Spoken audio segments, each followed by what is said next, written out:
Bismillah.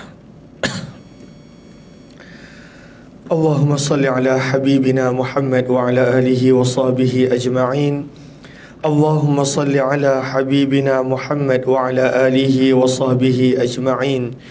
Allahumma salli ala habibina Muhammad wa ala alihi wa sahbihi ajma'in. Bismillahirrahmanirrahim. Assalamualaikum warahmatullahi wabarakatuh. Bismillah, alhamdulillah, wassalatu wassalamu ala habibillah Sayyidina Muhammad ibn Abdillah wa ala alihi wa sahbihi wa mawalah. Subhanaka la ilma lana illa ma 'allamtana innaka antal alimul hakim. Wa la hawla wa la quwwata illa billahil aliyyil azim. Allahumma rabbi syrah lana sudurana wa yassir lana umurana wahlul 'uqdatam min alsinatina yafqahu aqwalana. Allahumma faqqihna fid din wa 'allimna at-ta'wil bi rahmatika ya rabbal alamin. Walhamdulillahi rabbil alamin. Alhamdulillah thumma alhamdulillah, yang dirahmati lagi dikasihi oleh Allah Subhanahu wa taala, para jemaah, para hadirin hadirat, para tetamu Allah yang Allah Subhanahu wa taala pertemukan kita di musalla Al-Husna, di rumahnya. Mudah-mudahan sebagaimana Allah pertemukan kita di dunia, Allah pertemukan kita juga di syurga. Amin ya rabbal alamin. Alhamdulillah, dalam tempoh lebih kurang 45 minit ini kita nak membicarakan hadis-hadis berkenaan tentang sebaik-baik amalan. Amalan yang baik.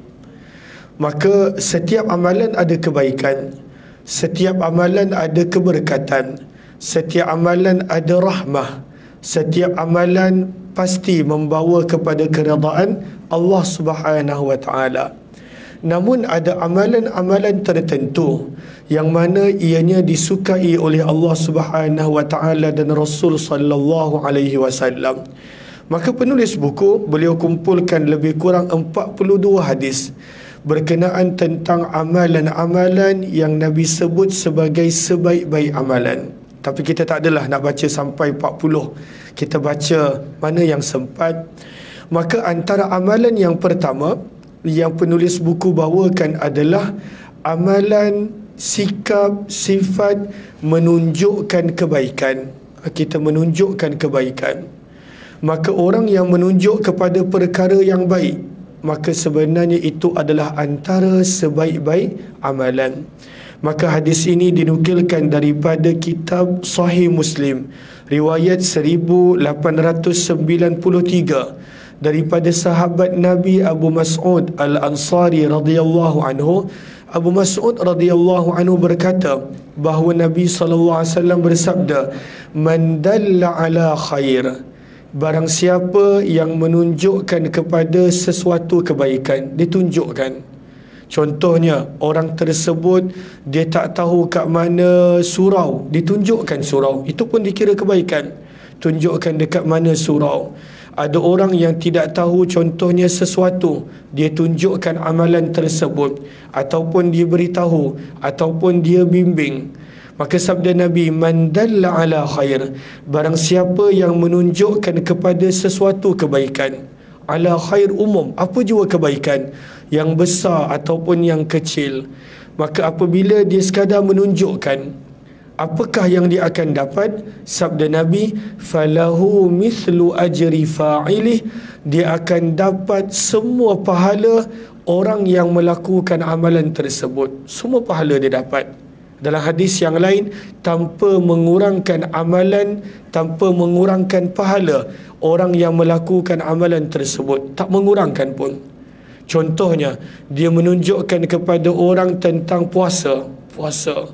Puasa pada hari putih, contoh. Puasa pada hari putih. Dan orang ni tak pernah tahu adanya puasa pada hari putih. Maka dia pun puasa. Maka seumur hidup orang tersebut berpuasa pada hari putih, kita dapat pahala. Maka ini adalah sebaik-baik amalan. Ini adalah investment sebenarnya. Kalaulah contoh orang tersebut dia jenis bermasam muka, sentiasa masam dia muka dia. Tak tahu sama ada dia banyak makan lemon ataupun dia kurang makan gula, sentiasa masam.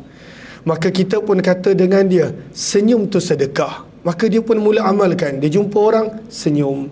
Dia jumpa orang ni, senyum. Maka setiap senyuman yang dia buat, kita dapat pahala. Ini adalah sebaik-baik amalan. Dan mana kadang-kala kita nampak kecil. Dan ini sebenarnya tak pernah habis. Contoh, kita ajar kepada anak kita sesuatu amalan, anak kita. Maka seumur hidup anak kita amalkan amalan tersebut, kita dapat pahala. Sebab itulah penulis buku kumpulkan hadis ini dalam sebaik-baik amalan. Sebaik-baik amalan.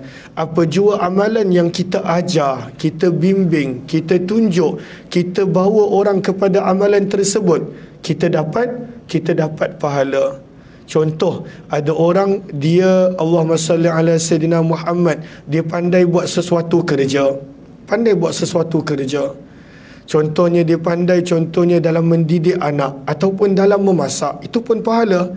Memasak untuk keluarga pun adalah pahala. Maka dia pun share resepi.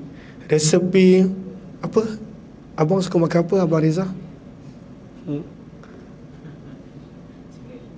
Nasi biryani. Contoh cara masak nasi biryani, yang mana sebenarnya banyak orang tak tahu cara nak masak nasi biryani. Maka dia pun share cara masak nasi biryani. Dan pada waktu itu dengan masakan resepi yang kita share, keluarga dia suka, suami dia suka dan semua suka. Maka sebenarnya itu adalah pahala. Selagi mana dia guna resepi tersebut, kita dapat pahala. Man dalla ala khair. Sabda Nabi, barang siapa yang menunjukkan kepada mana-mana kebaikan, tak semestinya solat, tak semestinya puasa, mana-mana kebaikan, bagaimana nak menjadi suami yang baik, isteri yang baik, daripada sudut akhlak, daripada sudut sikap, daripada sudut sesuatu amalan, walaupun sekecil-kecil amalan, sebarkan salam, senyum, tolong orang, bantu orang. Maka sebenarnya selagi mana dibuat amalan tersebut, sabda Nabi, falahu mithlu ajri fa'ilih, kita akan terus menerus mendapat pahala orang tersebut, terus menerus dapat. Sebab itu kalau kita tengok orang-orang yang terdahulu, mereka terlalu suka berkongsi ilmu, suka berkongsi ilmu. Kalau kita baca dalam kitab yang ditulis oleh Syekh Abdul Fattah Abu Ghuddah berkenaan tentang qimatuz zaman indal ulama, yang mana terjemahan dia nilai masa di sisi orang yang berilmu. Dia ada satu kitab, qimatuz zaman indal ulama. Maka dikongsikan begitu banyak kisah. Ada orang yang dia dah dalam keadaan hujung-hujung nyawa, tetapi apabila dia nampak ada orang yang nak belajar ilmu, dia tetap mengajar. Sebab kadang-kala kita tak tahu dalam ilmu yang kita mengajar, contohnya yang ada di sini lebih kurang 20 orang, dia tengok di live mungkin 10-15 orang, dan pada waktu itu seorang sahaja amal, seorang je. Daripada apa yang saya sampaikan ni, seorang sahaja amal. Dia mula bimbing orang lain, ajar orang lain, dia mula amalkan hadis ni, maka sampai dia meninggal dunia saya dapat pahala. Maka sebab itu antara sebaik-baik amalan adalah kita sentiasa bimbing orang untuk melakukan sesuatu kebaikan. Tak semestinya amalan yang berat-berat.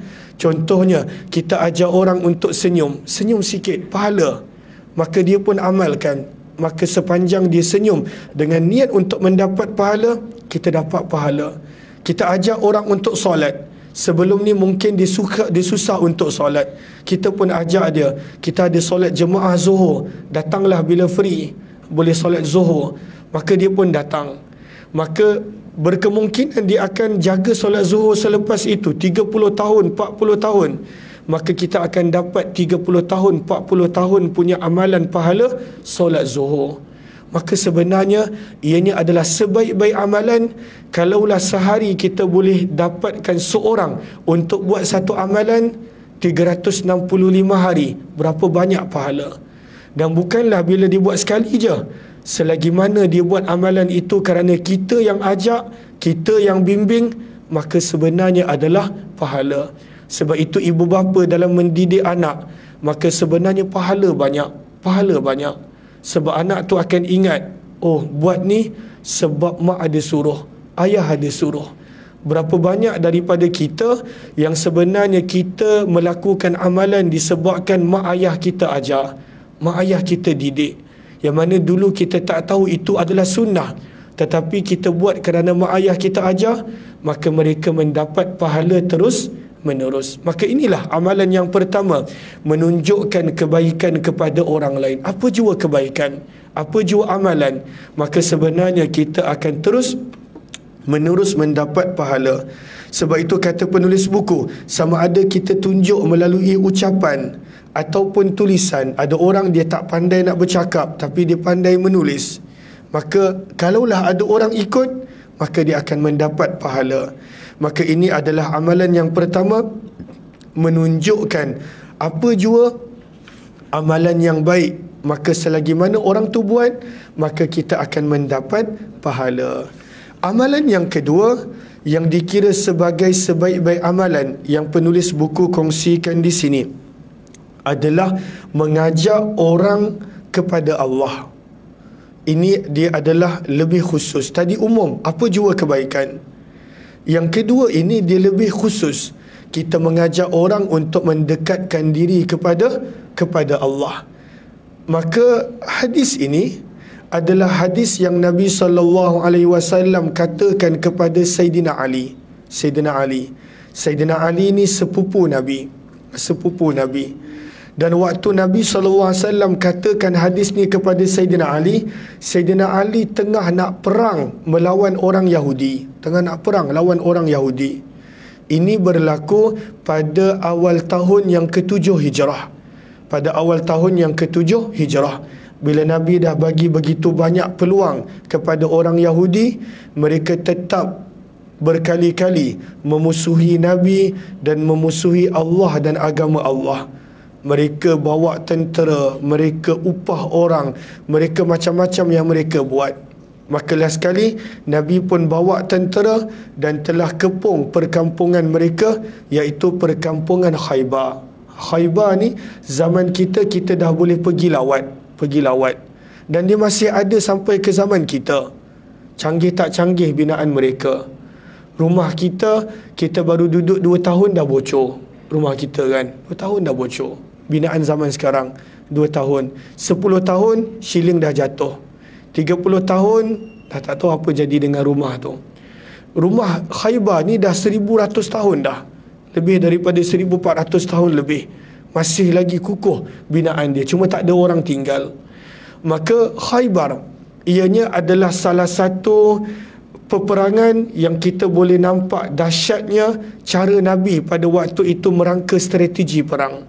Sebab Khaybar ini dia adalah penempatan yang terletak dalam kubu. Dia ada kubu. Dan dia ada banyak kubu. Dia bukan satu kubu. Dia ada banyak kubu. Dan kubu tersebut terletak di atas bukit. Maksudnya nak naik ke kubu tu ada bukit. Dalam kubu tu dah ada segala kelengkapan makan minum orang Yahudi. Maksudnya kalaulah kena kepung berbulan-bulan pun dia tak ada masalah. Tetapi Nabi boleh menang dalam peperangan Khaybar. Dan antara orang yang berjasa dalam peperangan Khaybar adalah Sayyidina Ali radhiyallahu anhu. Sebelum berperang, Nabi dah bagi peluang kepada orang Yahudi untuk berdamai. Nabi ajak dia berdamai, jomlah berdamai. Maka pada waktu itu mereka enggan. Mereka kata, tak nak, kita nak berperang sebab mereka confident yang mana Nabi tak boleh kalahkan dia. Nak kalahkan macam mana? Dia berada dalam kubu tu dekat atas bukit, dekat setiap kubu ada menara, tentera Islam cuba naik, kena panah dan sebagainya, kena bakar, maka dia confident Nabi tak boleh menang. Maka pada waktu itu bila Nabi ajak berdamai, mereka enggan. Maka last kali Nabi izinkan peperangan.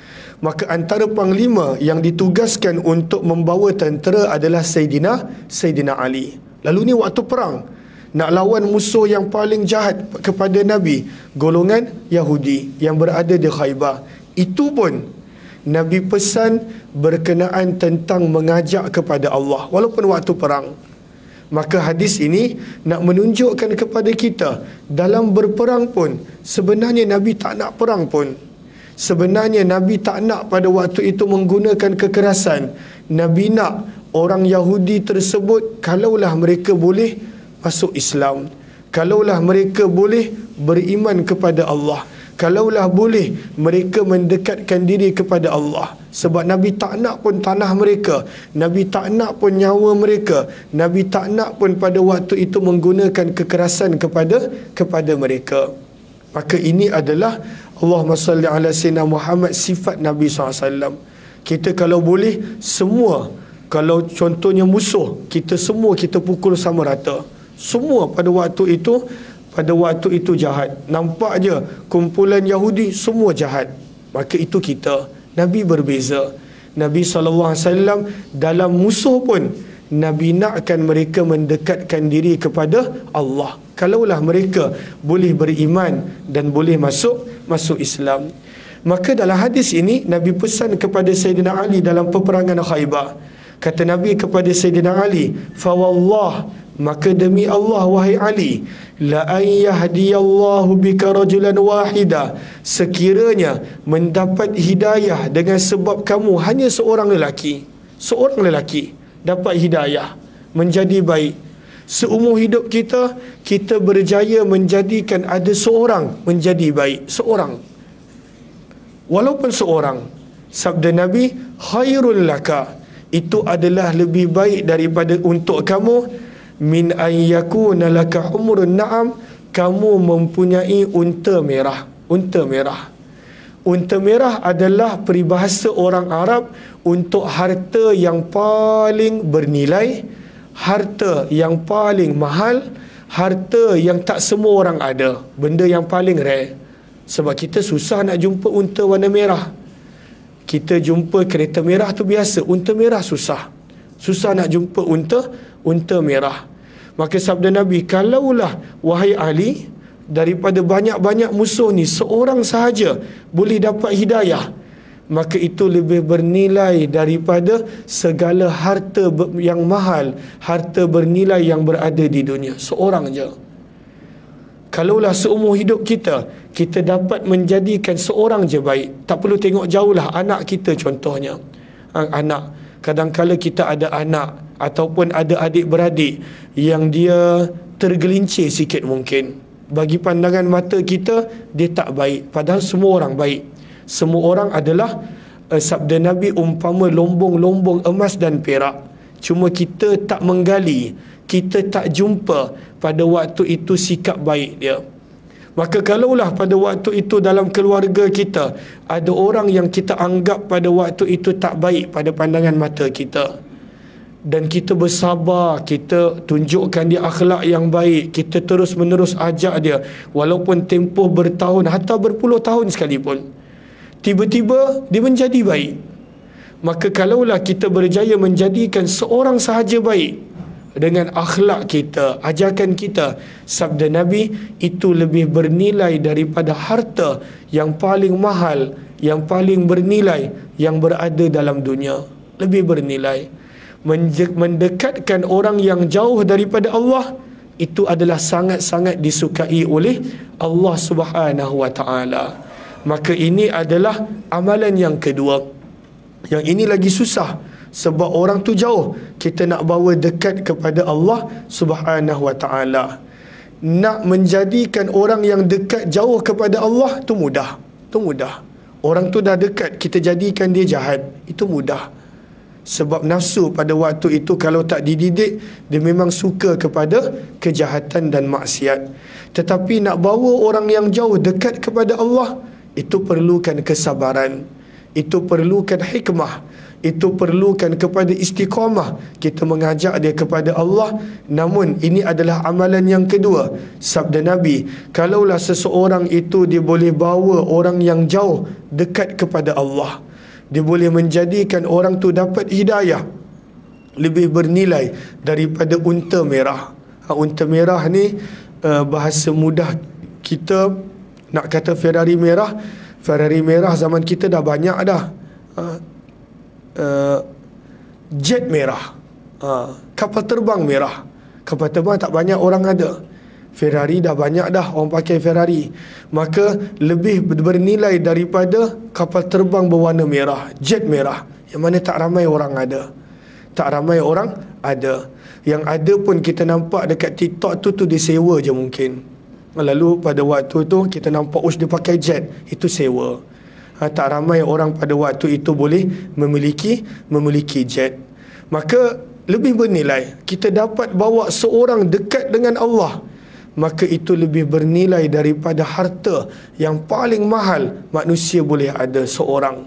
Sebenarnya hadis ini, kata para ulama, nak tunjukkan kepada kita betapa bernilainya seorang manusia di sisi Allah. Bernilai. Kalaulah kita boleh mendekatkan seseorang itu kepada Allah, maka bagi Allah lebih bernilai daripada segala-galanya. Lebih bernilai. Dan sebab itu dalam untuk kita mengajak orang kepada Allah, perlukan kesabaran.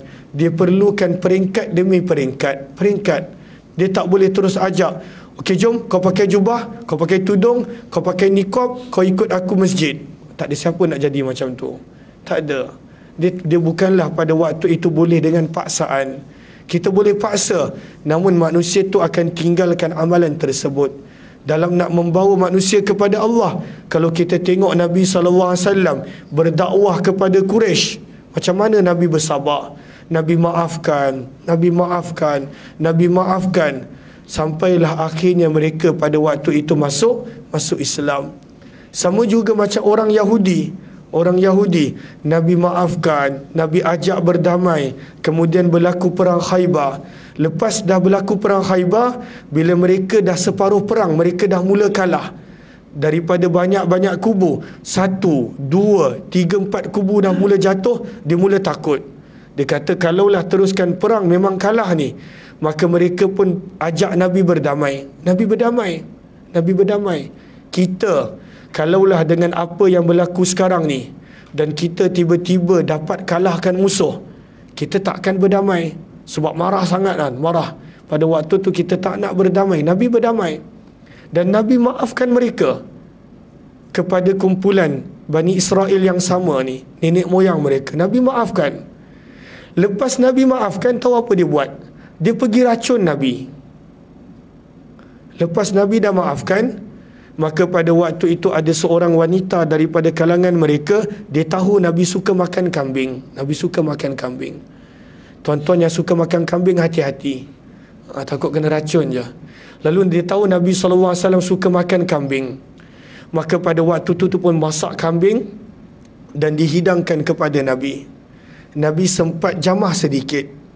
Dan kemudian Nabi dimaklumkan ada racun. Malaikat maklumkan kepada Nabi. Maka Nabi tak jamah, Nabi makan sedikit je. Maka Nabi SAW panggil wanita tu, kenapa dia racun Nabi? Maka dia cuba bagi alasan, aku nak tengok engkau Nabi ataupun tidak. Bayangkan dia nak bunuh Nabi. Dia sebelum tu dah macam-macam peluang Nabi bagi. Nabi boleh maafkan lagi. Tetapi apabila ada sahabat lain yang makan racun tersebut meninggal dunia, maka barulah Nabi hukum bunuh dia sebagai cara qisas. Tapi nak tunjukkan betapa banyak Nabi maafkan. Dahlah pada waktu itu mereka macam-macam mereka buat kepada Nabi. Sepatutnya mereka kena keluar daripada Khaybar sebab dah kalah, kena keluar. Maka mereka minta izin kepada Nabi, wahai Muhammad, izinkan kami tinggal dekat Khaybar. Izinkan kami tinggal. Maka Nabi izinkan untuk mereka tinggal dekat Khaybar. Sampailah pada zaman Umar bin Khattab. Umar bin Khattab suruh mereka keluar daripada Khaybar. Sebab Khaybar tu memang tanah milik Islam, yang mana Nabi izinkan mereka duduk sebab mereka minta kepada Nabi SAW. Itu pemaafnya Nabi. Itu adalah akhlaknya Nabi SAW. Sebab dalam hati Nabi, Nabi nakkan semua orang, jahat macam mana, teruk macam mana, untuk akhirnya mereka dekat dengan Allah. Macam kita lah, kita sayang tak anak kita? Sayang tak? Ke tak ada orang yang sayang anak? Kucing pun sayang anak. Maka semua orang sayang anak. Anak kita agak-agak berapa kali dia buat salah, kita maafkan tak? Kenapa kita maafkan? Sebab kita sayangkan dia. Bahkan kadang-kala dia buat salah pun kita kata baik. Cikgu kata anak tuan macam ni, tak, dia baik, kita tak boleh terima. Terlalu sayang, terlalu cinta. Maka pada waktu itu kita nak kebaikan untuk dia, kita akan maafkan dia, kita tutup mata daripada keburukan dia sebab sayang. Maka sayangnya Nabi SAW kepada umat baginda, dan Nabi nak setiap orang pada waktu itu mendekatkan diri kepada Allah.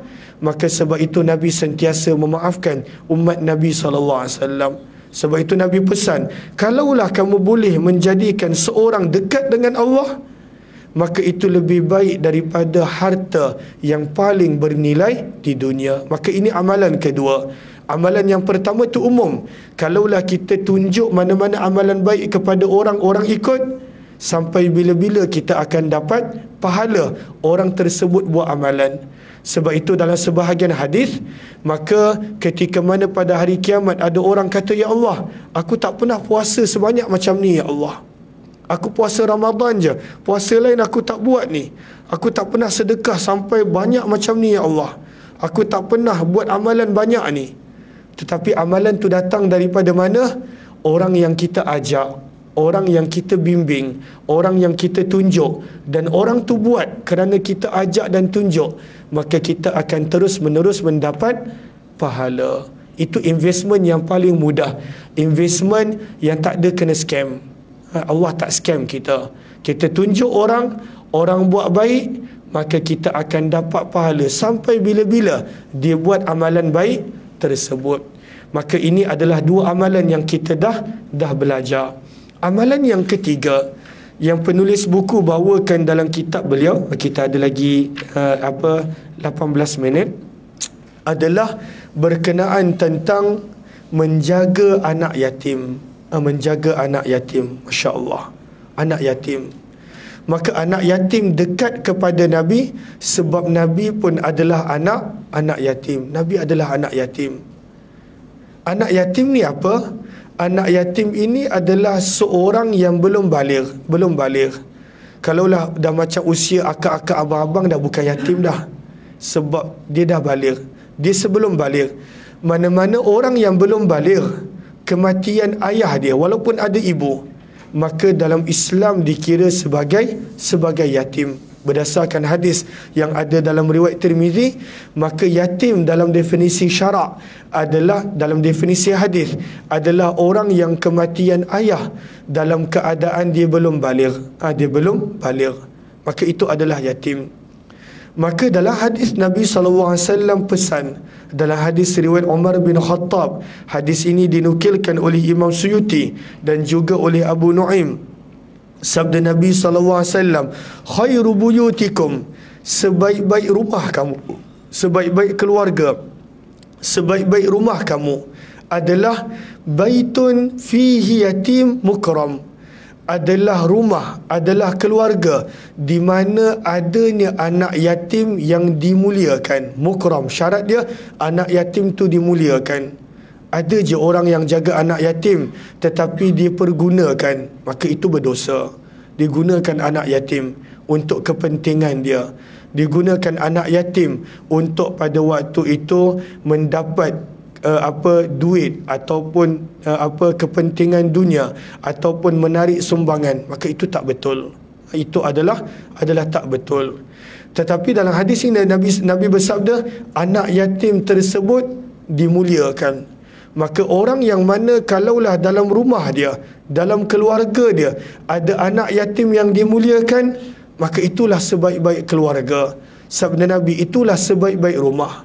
Maka timbul persoalan, macam mana kalau dalam keluarga kita tak ada anak yatim, dalam rumah kita tak ada anak yatim?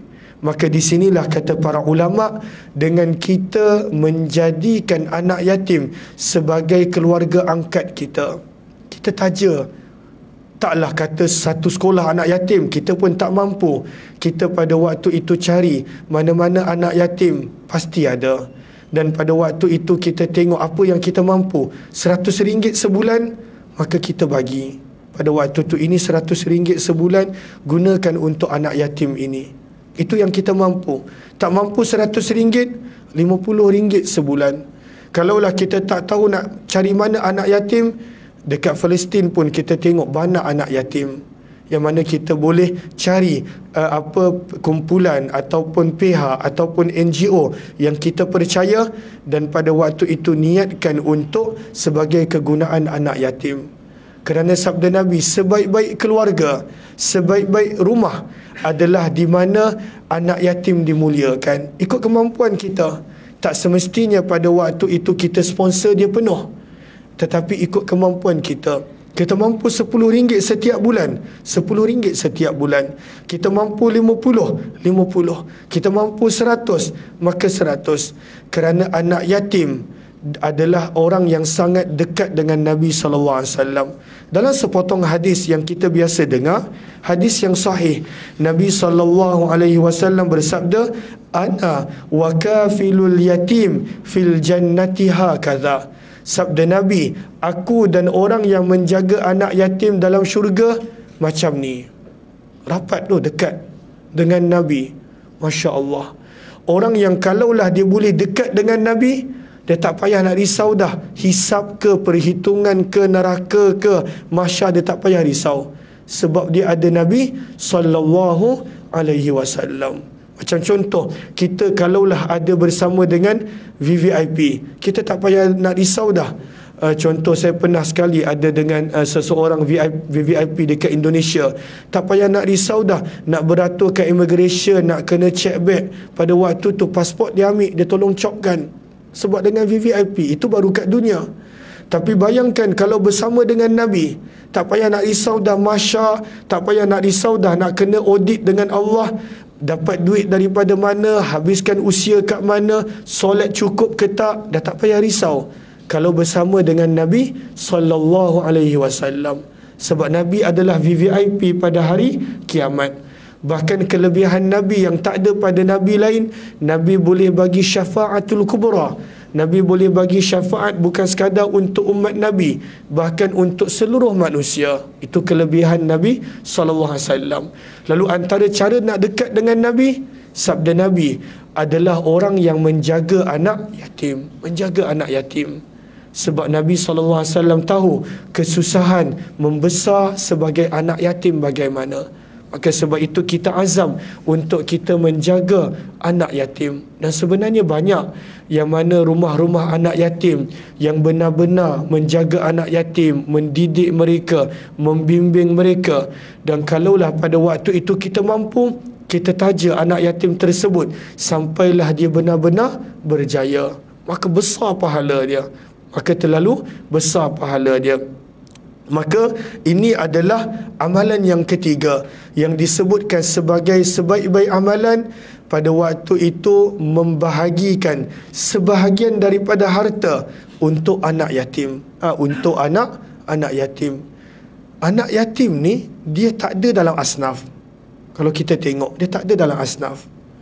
Kalau kita tengok asnaf, Allah sebut innamas sadaqatu lil fuqara, bahawa fakir asnaf yang pertama, orang miskin asnaf yang kedua. Innamas sadaqatu lil fuqara wal masakin wal amilin, amil kutip zakat itu pun termasuk dalam asnaf. Wal muallafati qulubuhum, orang yang baru masuk Islam, muallaf itu pun adalah asnaf. Wal riqab, orang yang mana hamba, maka itu termasuk dalam asnaf.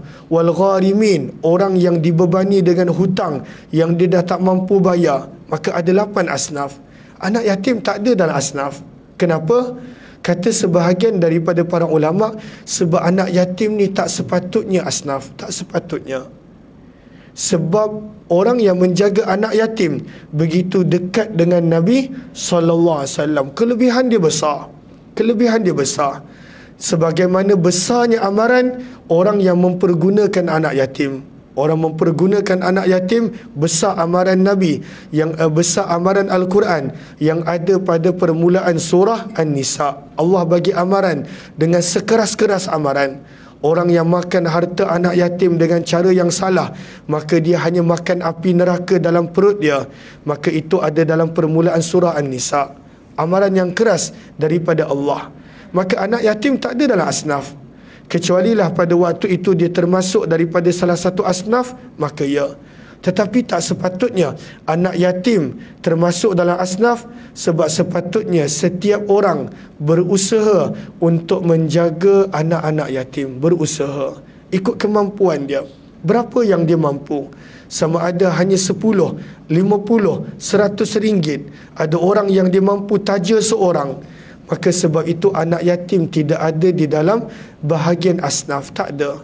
Maka sebab itu kita nampak di sini sabda Nabi SAW, sebaik-baik rumah, sebaik-baik keluarga adalah rumah dan keluarga yang di dalamnya terdapat anak yatim yang bukan sekadar dijaga. Sabda Nabi SAW, anak yatim tersebut perlu dimuliakan. Perlu dimuliakan.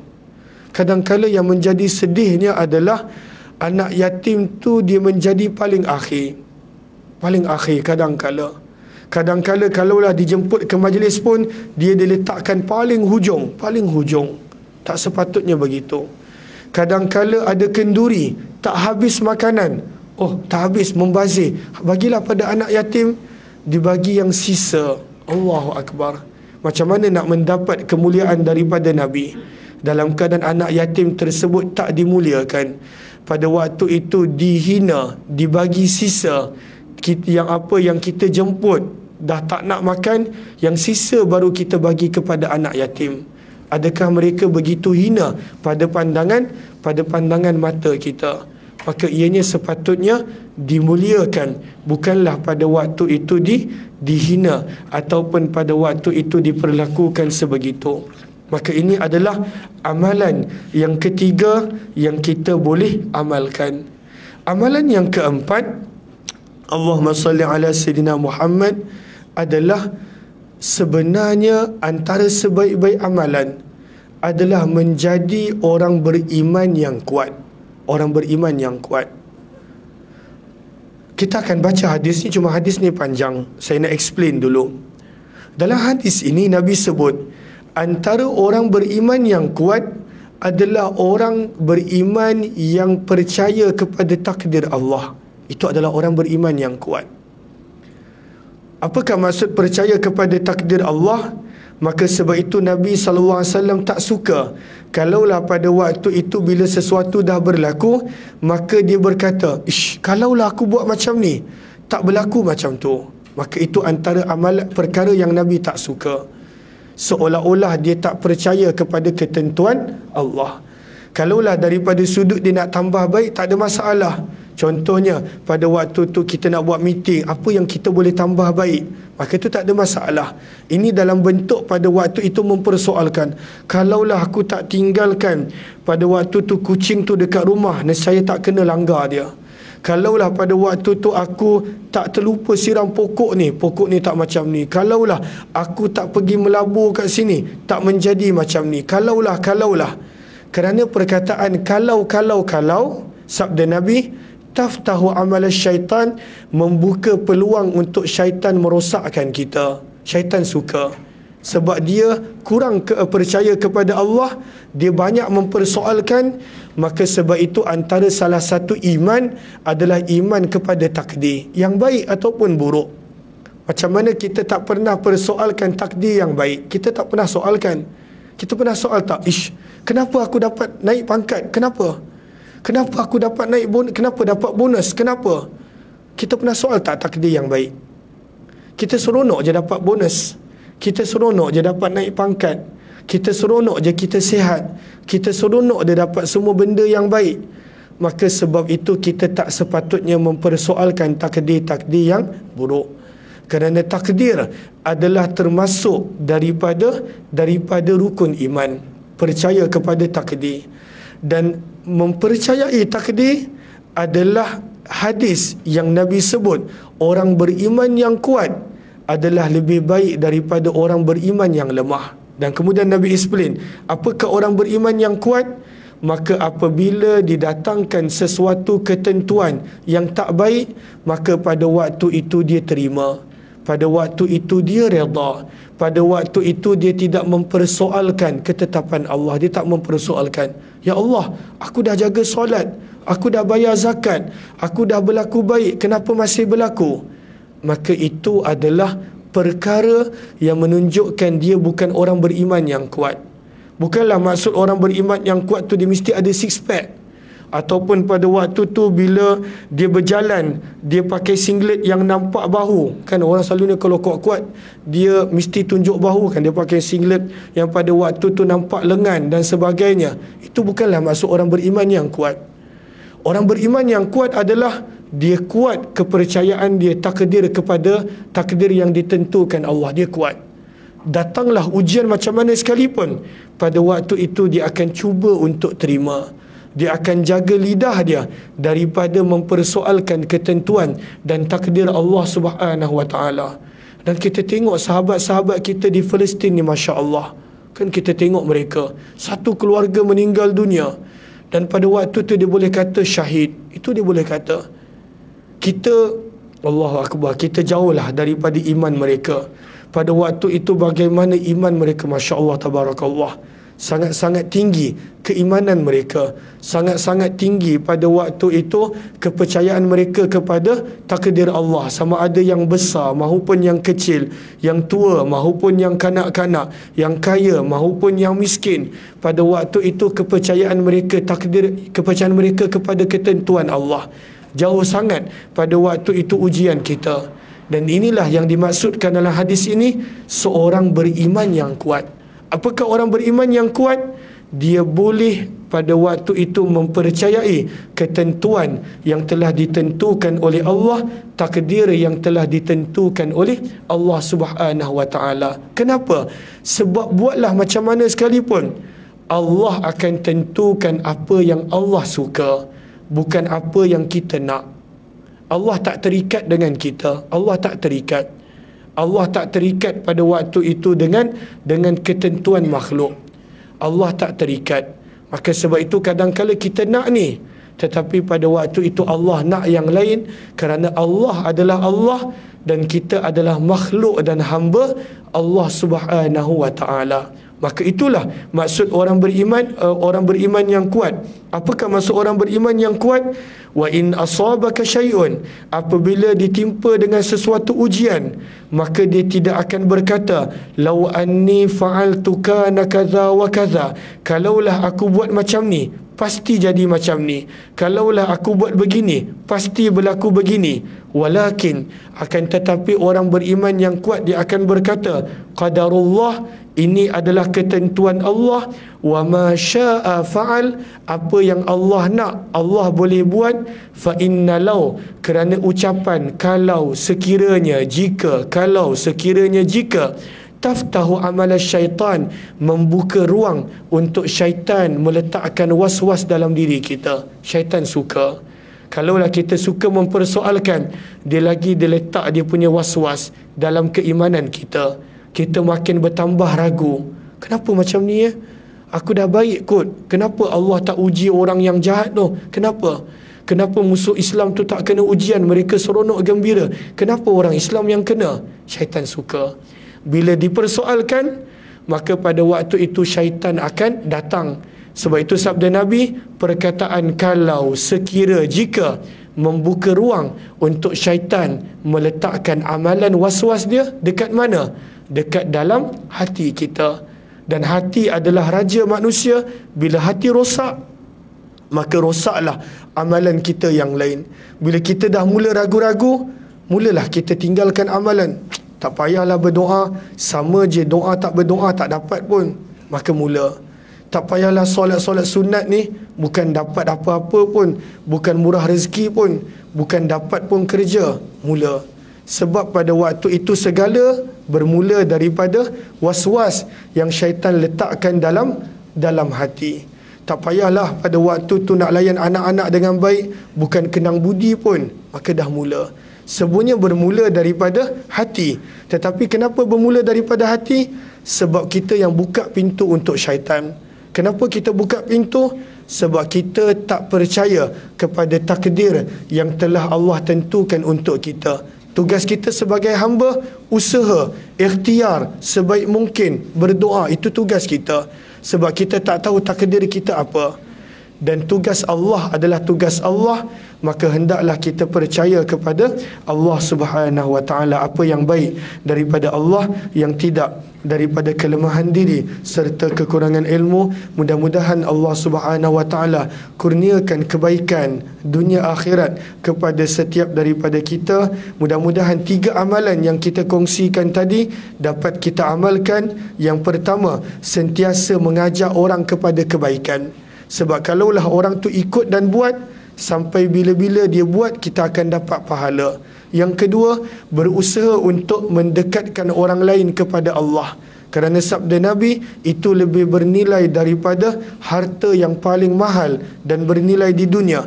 Dan yang ketiga, memuliakan anak yatim di dalam rumah dan keluarga kita, bermaksud kita santuni, kita taja, kita bantu, kita beri sokongan kepada mereka.